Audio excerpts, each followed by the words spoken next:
गुंड आहात एक प्रकारचे, तर तुम्ही नक्की कोण आहात? समाजसेवक आहात की गुंड आहात? तसं नाही, पण तुमचं बीजेपीचं पद होतं, तर तुमचं तर आता सत्तेमध्ये आहे, मग तुमचे केसेस काढल्या गेल्या की नाही गेले?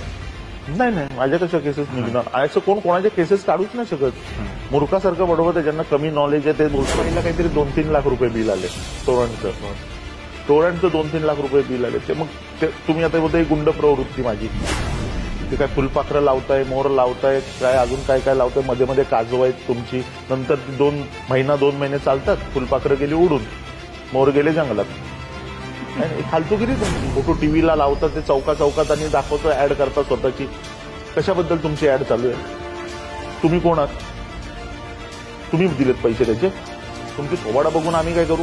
बेशरम माणसांसारखे हसण्याचे फोटो टाकता तुम्ही. म्हणजे तुम्ही आम्हाला बनवला, तर तुम्ही त्यांचे पण खायला लागला. आता तुम्ही सगळं खा तुम्ही नुसतं खाऊन. बघ, तुम्हाला लाजच राहिलेली नाहीये, तुम्हाला जरा पुढचा विचार राहिलेला नाहीये की